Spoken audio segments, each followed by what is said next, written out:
La vie ne se gagne pas avec des discours ou des désirs.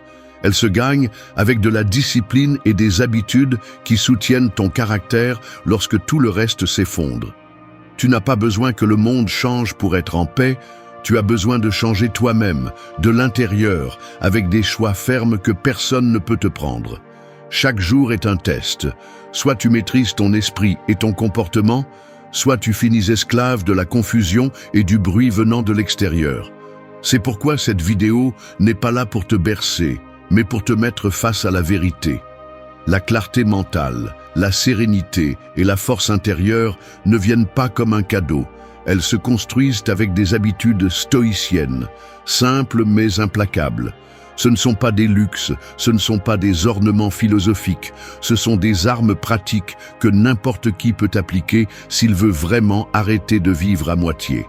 Ici, nous allons passer en revue 10 habitudes qui sont les pierres angulaires d'une vie forte. La discipline quotidienne qui façonne ton caractère, le silence qui coupe le bruit et te redonne le contrôle, l'alimentation consciente qui renforce ton corps comme un temple, la lecture qui ouvre l'esprit et le garde affûté, l'exercice qui guérit la faiblesse physique et mentale, la gestion du temps qui t'empêche de le gaspiller comme si ta vie était infinie, la gratitude qui t'ancre dans le présent, l'épargne et le repos qui te préparent pour les défis, la confiance en soi qui te soutient quand tout le monde doute, l'intelligence émotionnelle qui te protège de tes propres impulsions, et la confiance dans le processus qui t'apprend à résister, même quand tu ne vois pas de résultats immédiats. Si tu cherches des raccourcis, ce n'est pas ta place. Mais si tu es prêt à prendre ces pratiques comme des armes quotidiennes, alors reste jusqu'à la fin. Parce que ce qui vient n'est pas de la théorie, ce sont des étapes claires pour transformer la façon dont tu penses, agis et vis. 1. Vivre avec une discipline quotidienne. La discipline est comme un fil invisible qui coupe l'inutile et expose l'essentiel. Imagine un sculpteur qui frappe avec précision la pierre, encore et encore, jusqu'à révéler la figure cachée à l'intérieur. C'est ainsi que fonctionne la discipline. Elle n'arrive pas avec de grands gestes, mais avec des répétitions constantes, avec la décision ferme de maintenir le bon même lorsqu'il n'y a pas de motivation, même lorsque le confort crie plus fort que la raison. La plupart des gens veulent des résultats sans effort, de la force sans sacrifice, de la clarté sans entraînement. Mais la discipline quotidienne est la base de tout. Sans elle, tout le reste s'effondre. À quoi bon avoir des objectifs si vous n'avez pas la persévérance pour les atteindre? À quoi bon désirer une vie différente si chaque jour vous choisissez la même chose qui vous maintient au même endroit? La discipline ne vous demande pas si vous en avez envie, elle vous ordonne de vous lever, d'agir et de maintenir le cap même si vous ne voyez pas de récompense immédiate. Ce n'est pas une punition, c'est la liberté. L'indiscipliné est prisonnier de ses émotions changeantes, de l'impulsion, de l'excuse, qui le retient toujours au même point. L'individu discipliné, en revanche, devient maître de lui-même. Il décide de se lever tôt, de s'entraîner, de nourrir son esprit, de tenir ses promesses, et il ne le fait pas pour impressionner qui que ce soit, il le fait parce qu'il sait que chaque acte répété façonne son caractère, renforce sa volonté et forge un esprit qui ne se plie pas facilement. Pense à quelqu'un que tu admires vraiment. Cela peut être un philosophe, un athlète, un leader, un artiste. Derrière leur grandeur, il n'y avait pas de chance aveugle ni d'inspiration constante, il y avait de la discipline, des matins d'entraînement, des répétitions infinies, des sacrifices que la plupart des gens ne voient ni ne valorisent. C'est ce qui sépare ceux qui rêvent seulement de ceux qui réussissent. La discipline est le pont entre l'intention et le résultat. Dans ta vie quotidienne, la discipline se traduit par des actions concrètes. Fixer des horaires et les respecter, s'entraîner même si tu n'as pas envie, étudier un peu plus lorsque l'esprit veut t'abandonner, maintenir l'ordre dans ton espace même si la paresse tente de s'imposer. Ce n'est ni grandiose ni spectaculaire, mais c'est ce qui te donne une structure lorsque tout autour semble être le chaos. Chaque fois que tu choisis la discipline plutôt que le caprice, tu entraînes ton esprit à résister à la difficulté et à maintenir ce qui compte. Avec le temps, Tu découvres que tu ne dépends plus de la motivation externe, mais que tu as en toi une force que personne ne peut te prendre.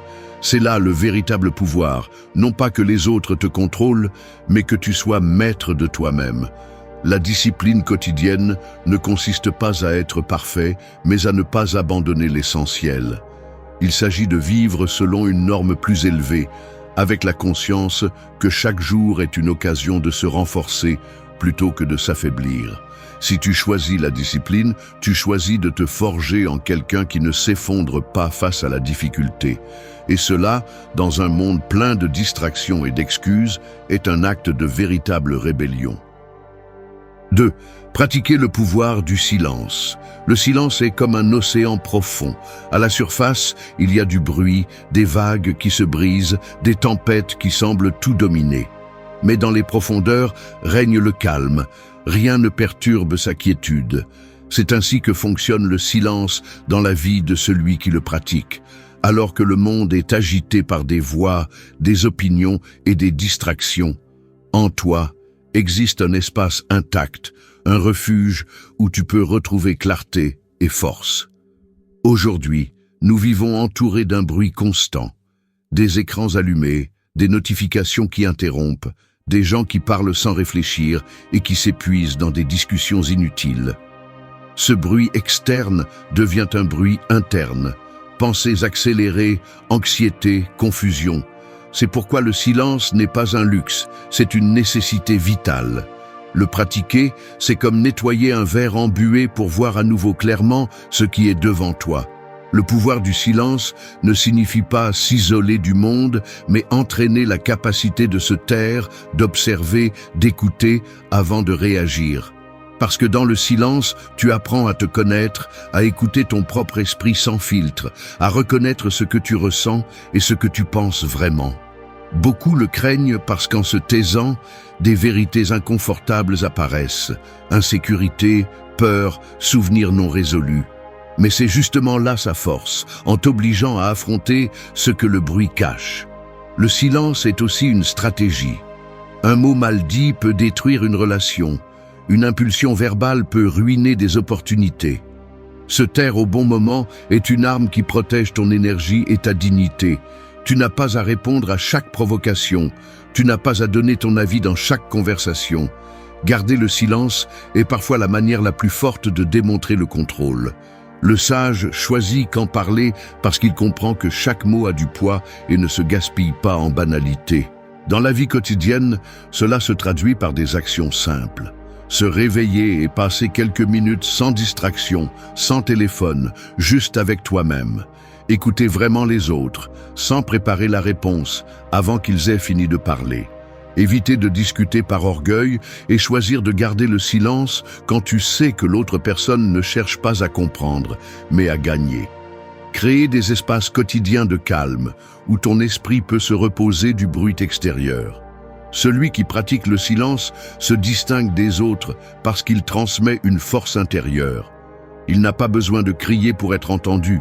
Il ne cherche pas la validation avec chaque mot. Il ne s'épuise pas à s'expliquer. Sa seule tranquillité parle plus fort que 1000 discours. Et quand il décide de parler, ses mots ont de l'impact parce qu'ils ne sont pas remplis de bruit, mais de sens. Dans un monde qui récompense celui qui parle le plus, qui expose le plus, choisir le silence est un acte de rébellion. Cela ne signifie pas que tu es faible, cela signifie que tu sais quand réserver ton énergie et quand la libérer avec précision. Si tu apprends à vivre avec cette capacité, ta vie cessera d'être contrôlée par le bruit et tu commenceras à te déplacer avec l'assurance de celui qui écoute, observe et domine avant d'agir. 3. Se nourrir en conscience. Le corps est comme un temple qui reflète ce qui y entre. Si tu remplis ses murs de feu, de fumée et de négligence, tôt ou tard, il s'effondre. Mais si tu le nourris avec respect, force et équilibre, il devient une forteresse capable de résister au passage du temps et au poids des batailles quotidiennes. Ce que tu choisis de mettre dans ta bouche n'est pas un détail mineur, c'est un acte qui conditionne ton énergie, ta clarté et même ton caractère. Manger n'est pas seulement apaiser la faim. Manger est une décision qui parle de la façon dont tu te traites toi-même. Beaucoup vivent en pilote automatique. Ils mangent vite. Ils mangent la première chose qu'ils trouvent. Ils mangent ce que les autres leur imposent comme mode ou ce que la publicité leur vend comme plaisir immédiat. Cette inconscience vole la vitalité, génère de la lourdeur et empoisonne peu à peu l'esprit. Car ce que tu endommages dans le corps se reflète inévitablement dans ton humeur et ta façon de penser. Le stoïcisme nous enseigne à être maître de ce qui dépend de nous. Et l'alimentation est l'un de ces domaines où tu ne peux blâmer ni le destin ni le hasard, car c'est toi qui décides de ce que tu mets dans ton assiette. Manger en conscience ne signifie pas être obsédé par des règles strictes ou transformer la nourriture en punition. Cela signifie comprendre que chaque bouchée est un vote en faveur de ta force ou de ta faiblesse. Quand tu choisis de te nourrir en conscience, ton énergie change. Tu commences la journée léger, concentré, capable de mieux performer au travail, dans les études ou à l'entraînement. Tes émotions se stabilisent parce que tu n'es pas en guerre interne avec la fatigue générée par l'excès ou avec l'apathie laissée par le désordre. Ton esprit s'éclaircit parce que le corps cesse d'être un poids mort et devient un allié. Pense à combien de fois le désordre alimentaire devient une excuse. Je suis fatigué parce que j'ai trop mangé. Je ne peux pas me concentrer parce que j'ai sommeil. Je n'ai pas d'énergie parce que j'abuse de ce qui me donne du plaisir immédiat. Cette chaîne de justification naît à table. Et de la même manière, la discipline s'entraîne aussi à table. Choisir ce qui nourrit plutôt que ce qui séduit, contrôler les portions, écouter le corps, plutôt que de manger par anxiété. Pratiquer cette habitude au quotidien peut être simple. Manger lentement, apprécier ce que tu mets dans ta bouche plutôt que de le dévorer. Boire de l'eau au lieu de recourir à ce qui intoxique. Réduire ce que tu sais qui te vole de l'énergie, même si cela te procure du plaisir sur le moment. Organiser tes horaires de repas pour que ton corps comprenne qu'il y a de l'ordre dans ta vie. Chaque geste, aussi minime soit-il, contribue à la maîtrise de soi. Se nourrir en conscience est une forme de respect de soi. C'est te rappeler que ton corps est l'instrument avec lequel tu affrontes la vie et que si tu le négliges, tu paieras le prix à chaque décision, à chaque action et à chaque bataille que tu devras mener. Le stoïcien ne cherche pas le plaisir dans l'excès, il cherche la force dans la juste mesure. Et c'est là que réside la véritable liberté, ne pas dépendre de ce qui fait mal, mais renforcer ce qui soutient. 4. Lire tous les jours. L'esprit est comme un muscle caché. Si tu ne l'entraînes pas, il s'atrophie, devient lent, lourd, incapable de soutenir des idées fermes. Lire est l'exercice invisible qui renforce ce muscle. C'est la nourriture de l'esprit qui ne se voit pas mais qui se ressent dans chaque décision, dans chaque mot et dans chaque façon d'affronter la vie. Celui qui ne lit pas se condamne à vivre avec les mêmes pensées de toujours, piégé dans un cercle étroit où n'entre pas d'air nouveau. Lire tous les jours ne signifie pas accumuler des livres comme des trophées ni se vanter de connaissances. Cela signifie ouvrir des fenêtres, laisser d'autres voix, d'autres esprits et d'autres expériences entrer dans le tien. Chaque page est un pont vers une idée différente, vers un angle que tu n'avais pas considéré. Et lorsque tu entraînes ton esprit de cette manière, tu découvres que les problèmes qui semblaient géants se réduisent parce que tu as plus de ressources pour les affronter. La lecture n'est pas un divertissement vide, c'est une arme. Avec elle, tu apprends à remettre en question ce que tu entends, à ne pas accepter des vérités sans les examiner, à reconnaître les pièges émotionnels et à garder ton calme lorsque tout autour de toi est en désordre. Chaque paragraphe que tu absorbes avec attention est comme une pièce qui s'ajoute à ton armure mentale. C'est pourquoi ceux qui lisent régulièrement parlent plus clairement, pensent plus fermement et se déplacent avec plus de confiance. L'habitude de lire ne nécessite pas des heures interminables, ni des bibliothèques infinies. Elle nécessite de la constance. 10 ou 15 minutes par jour suffisent pour semer de nouvelles idées qui, avec le temps, transforment ta façon de voir le monde. Il s'agit de choisir des lectures qui te renforcent, qui te défient, qui élargissent ton esprit au lieu de l'endormir. Philosophie, histoire, science, biographie, textes qui te poussent à penser au-delà de l'immédiat. En pratique, lire tous les jours est une forme de discipline. C'est éteindre le bruit des réseaux pendant quelques minutes. C'est s'asseoir avec un livre au lieu de chercher une distraction facile. C'est choisir la nourriture mentale plutôt que les déchets qui ne font que remplir sans nourrir. Et avec le temps, tu remarqueras que ton esprit devient plus agile, plus analytique, moins vulnérable à la tromperie et mieux préparé pour la vie réelle. Celui qui lit tous les jours ne vit pas 2 fois, il vit 1000 fois. Car chaque auteur lui prête ses yeux et chaque histoire lui prête ses batailles.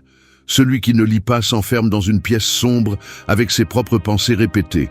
Celui qui lit ouvre des portes et devient plus libre, car il ne dépend plus seulement de ce qu'il expérimente, mais absorbe la sagesse de ceux qui ont marché avant lui. Lire tous les jours, c'est te rappeler que ton esprit mérite d'être entraîné. Parce qu'un corps fort sans un esprit clair est fragile. Et un esprit entraîné, nourri par la lecture, est la meilleure défense contre l'ignorance, la manipulation et la médiocrité. 5. Faire de l'exercice une médecine. Le corps est comme une forge. Si tu ne l'exposes pas au feu et au marteau, il rouille, se brise et devient faible. L'exercice est ce feu contrôlé qui durcit tes muscles, aiguise ta résistance et prépare ton esprit à ne pas abandonner au milieu de la difficulté. Il ne s'agit pas d'esthétique ou de vanité, il s'agit de survie. Un corps négligé est une ancre qui entraîne ton esprit vers l'apathie, mais un corps entraîné devient un allié qui soutient tes décisions les plus fermes. Faire de l'exercice une médecine signifie comprendre que chaque mouvement est une dose de force contre la fragilité, un bouclier contre l'usure et un investissement en clarté mentale. Parce que l'exercice ne renforce pas seulement les os et les muscles, il nettoie aussi l'esprit du brouillard de l'anxiété, libère la tension accumulée et rend la concentration que le chaos quotidien vole. Une promenade, quelques flexions, une routine simple peuvent être plus thérapeutiques que n'importe quelle excuse déguisée en repos éternel. La discipline physique ne dépend pas de la motivation, elle dépend de la décision. Celui qui attend d'avoir envie ne commence jamais, tandis que celui qui comprend la valeur de l'exercice en fait une partie de sa vie quotidienne, comme manger ou dormir. Et avec le temps, il découvre que cet effort n'est plus un sacrifice, mais une source d'énergie qui le pousse à être plus productif, plus résistant et plus stable. Tu n'as pas besoin d'une salle de sport coûteuse, ni de routine compliquée. Tu as besoin de constance. L'exercice pratique consiste à sortir courir, à soulever ton propre poids, à bouger avec intensité, à garder ton corps actif au lieu de le laisser sombrer dans l'inertie. Chaque goutte de sueur est un signe que tu expulses la faiblesse, que tu rappelles à ton corps qu'il n'a pas été créé pour le confort éternel, mais pour l'effort qui le maintient en vie. Dans la vie quotidienne, cela se traduit par des décisions petites mais puissantes. Utiliser les escaliers au lieu de l'ascenseur, marcher quand tu peux le faire, consacrer une demi-heure à bouger au lieu de te plonger dans l'écran. Ce sont des choix simples qui, accumulés, changent ton état physique et mental. Parce que le corps entraîné ne résiste pas seulement plus longtemps, il pense aussi mieux, réagit plus calmement et affronte l'adversité avec plus de fermeté. L'exercice est une médecine parce qu'il prévient la maladie de la faiblesse, parce qu'il guérit l'apathie et parce qu'il renforce ton caractère. Le stoïcien comprend qu'un esprit fort a besoin d'un corps qui l'accompagne.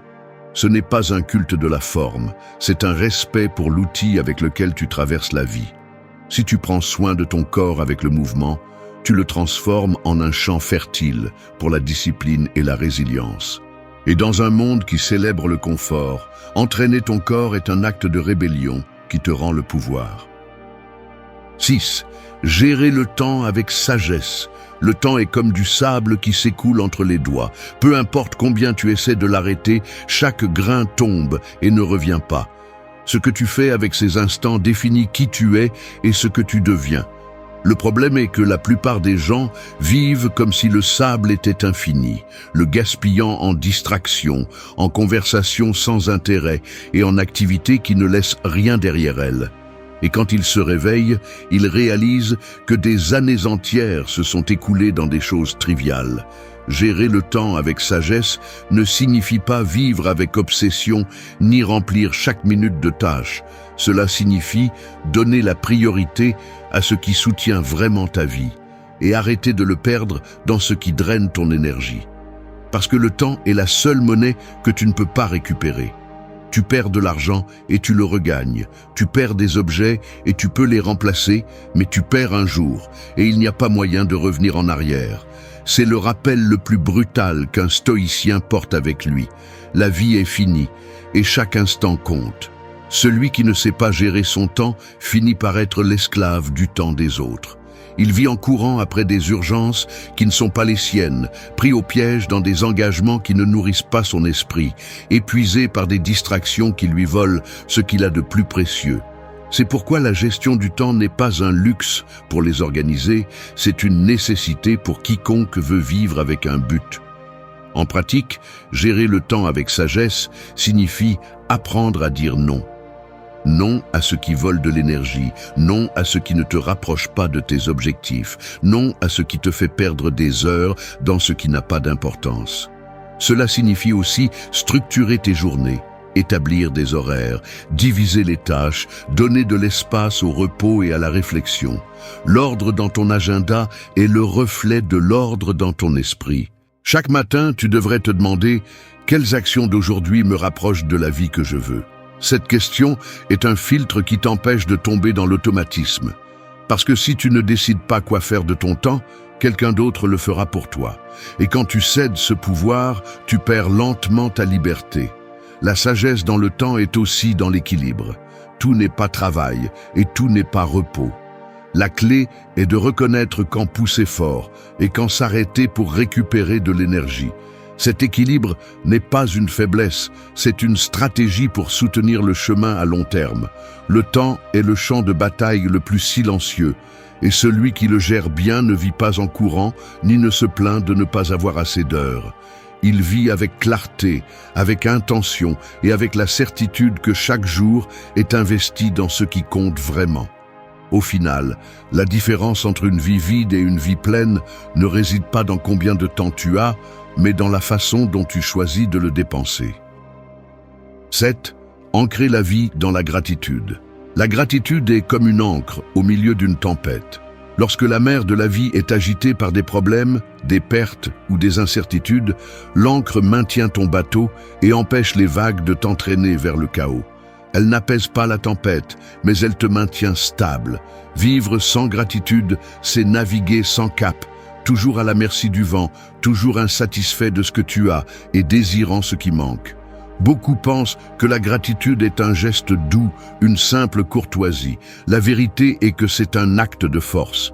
Elle nécessite la capacité de t'arrêter au milieu du bruit pour reconnaître ce que tu as, même si c'est peu, et comprendre que tout ce que tu possèdes n'est pas un droit automatique.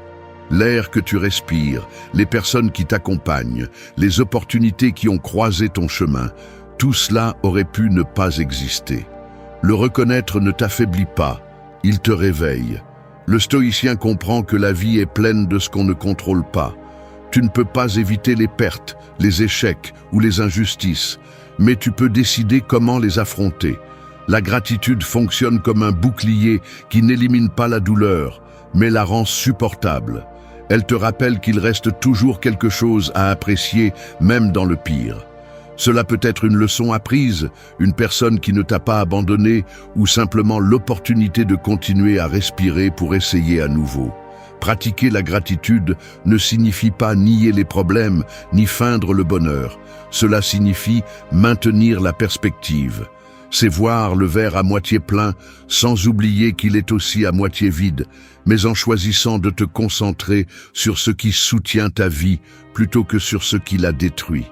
Et ce choix, répété chaque jour, change la façon dont tu perçois la réalité. Là où d'autres voient le manque, tu vois l'apprentissage. Là où d'autres se plaignent seulement, tu trouves des raisons d'avancer. Dans la vie quotidienne, t'ancrer dans la gratitude se traduit par des rituels simples mais puissants. Au réveil, au lieu de commencer par des plaintes, Reconnaître 3 choses pour lesquelles tu te sens reconnaissant. Elles peuvent être minimes, comme le toit qui te couvre, la santé que tu as ou l'opportunité d'essayer à nouveau. En fin de journée, revoir ce qui s'est passé et remercier même les obstacles, car ils font partie de la formation de ton caractère. La gratitude renforce également les relations. Un mot sincère de reconnaissance envers quelqu'un qui te soutient ou un geste de remerciement peut transformer des liens et créer une confiance durable. Lorsque tu vis en remerciant plutôt qu'en exigeant, tu cesses de voir les autres comme des débiteurs de ton bonheur et tu commences à construire des connexions plus saines et réelles. Mais la gratitude n'est pas seulement envers les autres, elle est aussi envers toi-même. Reconnaître tes progrès, tes efforts, même les petits pas, te rappelle que tu es en train de grandir. Cette perspective t'empêche de vivre en pensant que rien n'est suffisant et te donne la motivation de continuer à construire sans déprécier ce que tu as déjà accompli. Dans un monde qui encourage la plainte et la comparaison constante, la gratitude est un acte de rébellion. Elle te recentre, te protège du ressentiment et te donne la force de résister quand il semble que tout manque. Car celui qui est reconnaissant ne vit pas dans la pénurie, il vit dans l'abondance. Et cette abondance ne dépend pas de ce que tu possèdes, mais de ce que tu reconnais comme précieux. 8. Cultiver la confiance en soi. La confiance en soi est comme une armure invisible. On ne la voit pas, mais quand tu la portes, rien ne parvient à te blesser avec la même force. Sans elle, toute critique traverse ta peau, tout échec devient un coup mortel, toute opinion étrangère dicte ta valeur. Avec elle, en revanche, tu marches droit, conscient que tu n'es pas parfait, mais capable de faire face à tout ce qui vient. Beaucoup pensent que la confiance vient de l'extérieur, comme si les applaudissements ou les validations des autres la donnaient. C'est l'erreur qui les maintient fragiles. La véritable confiance en soi naît de l'intérieur, dans la répétition d'actes qui démontrent, d'abord à toi-même, que tu peux accomplir ce que tu te proposes. Elle ne se construit pas avec des discours motivants, elle se construit par une action constante. Chaque fois que tu relèves un défi, chaque fois que tu tiens ta promesse, chaque fois que tu te relèves après une chute, tu construis cette armure qui te soutient. Le stoïcien sait que la vie n'est pas exempte de coups. Il y aura des jours d'échec, des moments où tout s'effondre. C'est là que la confiance en soi fait la différence. Ce n'est pas croire que rien ne peut mal tourner, c'est savoir que même si tout échoue, tu auras la force de recommencer. Cette conviction ne s'improvise pas, elle se travaille comme on travaille un muscle. Cultiver la confiance en soi au quotidien implique de te parler fermement au lieu de répéter des discours de défaite. Cela implique d'oser prendre des décisions même si tu n'as pas de garantie de réussite. Cela implique de reconnaître tes erreurs sans te détruire pour elles, parce que tu sais que te tromper ne te définit pas, ce qui te définit, c'est la façon dont tu te relèves. La confiance en soi n'est pas de l'arrogance. L'arrogant dépend tellement du regard extérieur qu'il crie et se vante pour convaincre les autres. Le confiant n'a pas besoin de bruit. Sa sécurité se reflète dans ses actes. Il parle quand c'est nécessaire, avance sans demander la permission, affronte les défis avec calme. Ce calme vient de la certitude qu'il a déjà prouvé sa force dans de petites batailles quotidiennes. Un exercice pratique est de se rappeler chaque jour ce que tu as déjà accompli. Non pas pour vivre dans le passé, mais pour rappeler à ton esprit que tu es plus fort que tu ne le penses. Une autre pratique est de te lancer dans ce que tu crains au lieu de l'éviter, car chaque peur surmontée est une brique de plus dans la construction de ta confiance. Dans un monde qui essaie de briser ta sécurité avec des comparaisons et des critiques, cultiver la confiance en soi est un acte de résistance. C'est te dire « je n'ai pas besoin d'approbation externe pour savoir qui je suis », parce que la vraie confiance ne dépend du regard de personne, elle dépend de ta conviction que, quoi qu'il arrive, tu auras la force de te soutenir. 9. Gérer les émotions avec intelligence. Les émotions sont comme des chevaux sauvages. Si vous les laissez courir sans contrôle, ils vous entraînent dans n'importe quelle direction, même vers le précipice. Mais si vous apprenez à tenir les rênes, ces mêmes chevaux deviennent une force qui vous propulse avec vitesse et puissance vers l'endroit où vous voulez vraiment aller. La différence ne réside pas dans l'émotion elle-même, mais dans la façon dont vous décidez de la gérer. Beaucoup de gens pensent que vivre intensément signifie se laisser emporter par ce qu'ils ressentent, réagir sans filtre et le justifier par des phrases comme « c'est comme ça que je suis » ou « je ne peux pas m'en empêcher ». C'est la recette parfaite pour l'autodestruction et la rupture des liens, car celui qui ne sait pas gérer ses émotions finit par en être l'esclave. Un jour, la colère lui fait perdre des opportunités. Un autre jour, la tristesse l'empêche d'avancer. Un autre jour, l'euphorie le pousse à prendre des décisions qu'il regrettera plus tard. Le stoïcien ne nie pas les émotions, ni ne les réprime jusqu'à les éteindre. Il reconnaît que ressentir fait partie de la nature humaine, mais il comprend aussi que tout ce qui est ressenti ne doit pas se transformer en action immédiate. Gérer les émotions avec intelligence signifie créer un espace entre ce qui se passe et votre réponse. Créer une marge où la raison, le calme et la clarté entrent en jeu. Cette marge est ce qui sépare le sage de l'impulsif. En pratique, cela implique de s'arrêter avant de réagir. Comptez jusqu'à 10, respirez profondément. Laissez passer la première vague de colère ou d'anxiété. Cela implique aussi de vous observer avec honnêteté. Quelle est l'émotion qui est vraiment derrière? Souvent, la colère est de la peur déguisée. Souvent, la tristesse est de l'épuisement accumulé. Nommer ce que vous ressentez est déjà un acte de contrôle, car il transforme ce qui est flou en quelque chose de conscient. Gérer avec intelligence ne signifie pas éliminer les émotions. Cela signifie les canaliser. La colère peut être utilisée comme moteur pour changer ce qui ne va pas. La peur peut se transformer en prudence, la tristesse en empathie, la joie en énergie à partager. La clé est de ne laisser aucune émotion être le maître absolu de vos actes. C'est vous qui décidez où diriger cette force. Dans la vie quotidienne, pratiquer cette habitude se traduit par écrire ce que vous ressentez au lieu de l'exploser dans une discussion. Parler calmement quand l'émotion demande à crier, prendre un moment avant de répondre à un message qui pourrait déclencher un conflit. Chaque fois que vous faites cela, vous renforcez votre capacité de gouvernance interne et vous devenez quelqu'un qui n'est pas facile à manipuler. Dans un monde qui nourrit des réactions rapides et des émotions débordantes, gérer les vôtres avec intelligence est un signe de véritable pouvoir. Car celui qui maîtrise ses émotions vit non seulement plus sereinement, mais gagne aussi du respect, de la clarté et de la liberté. Et c'est la différence entre être emporté par le courant ou utiliser le courant pour avancer avec direction. 10. Faire confiance au processus de transformation. La transformation personnelle est comme la croissance d'un arbre. Tu plantes une graine et pendant des semaines, il semble que rien ne se passe. La terre semble la même, l'effort est invisible. Mais en dessous, en profondeur, les racines s'étendent, se renforcent et préparent le terrain pour qu'un jour, ce qui semblait stérile porte des fruits. C'est ainsi que se déroule le processus de changement. Lent, silencieux, souvent frustrant, mais rempli de progrès qui ne sont pas toujours visibles à l'œil nu. L'erreur la plus courante est d'attendre des résultats immédiats. Nous voulons que la discipline, la gratitude ou l'autocontrôle portent leurs fruits du jour au lendemain.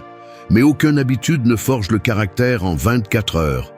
Le stoïcien comprend que la vie n'est pas une course de vitesse, mais un marathon qui exige de la constance. Faire confiance au processus signifie accepter que les grands changements sont construits avec de petits pas répétés, même si tu ne vois pas encore la récompense. L'anxiété pour des résultats rapides détruit beaucoup de gens. Ils commencent motivés, mais en ne voyant pas de transformations immédiates, ils abandonnent. Et c'est là que se révèle qui veut vraiment grandir et qui cherche seulement des raccourcis. Faire confiance au processus, c'est rester ferme même si le miroir ne montre pas encore de changement, même si personne ne le reconnaît, même si la tentation d'abandonner est forte. Parce que tu sais que chaque jour tu ajoutes et que ce qui est invisible aujourd'hui sera visible demain. En pratique, faire confiance au processus signifie se concentrer sur ce que tu fais, pas sur ce que tu reçois. Si aujourd'hui tu te lèves tôt, tu t'entraînes, tu lis, tu remercies, tu maîtrises tes émotions, tu es déjà en train de te transformer, même si le monde ne le remarque pas. C'est comme aiguiser une épée. Chaque coup sur le métal semble petit, mais avec le temps, il devient un tranchant implacable. Cela implique aussi d'être patient avec toi-même. Il y aura des chutes, des erreurs, des jours où tu ne respecteras pas tes engagements. Le processus n'est pas linéaire, c'est une courbe de montée et de descente. L'important n'est pas de rester dans la chute, mais de revenir à la pratique, de revenir à l'habitude, de revenir sur la voie. Cette persévérance est ce qui fait la différence entre ceux qui changent vraiment et ceux qui essaient seulement. Le stoïcien fait confiance parce qu'il comprend que tout ce qui est construit avec calme dure plus longtemps. Ce qui est rapide se brise, ce qui est constant reste. Chaque habitude est une brique dans la construction de ton caractère, et même si la construction semble lente, ce qui en résulte à la fin est solide et inébranlable. Faire confiance au processus, c'est accepter que tu ne contrôles pas la vitesse du changement, mais que tu contrôles ton effort. C'est croire que ce que tu sèmes aujourd'hui portera des fruits, même si tu tardes à les voir. Et cette conviction te donne la force de résister à la frustration et de continuer à avancer. Parce qu'au final, la véritable transformation n'est pas une destination. C'est un chemin que l'on parcourt chaque jour avec patience et fermeté. Merci d'être resté jusqu'à la fin de la vidéo. Si vous avez tout vu, commentez « Je suis stoïcien » comme notre signe secret, indiquant que vous êtes un véritable apprenant du stoïcisme. N'oubliez pas de vous abonner et de liker la vidéo si elle vous a plu. Rendez-vous dans la prochaine vidéo et rappelez-vous, continuez à cultiver votre esprit stoïque.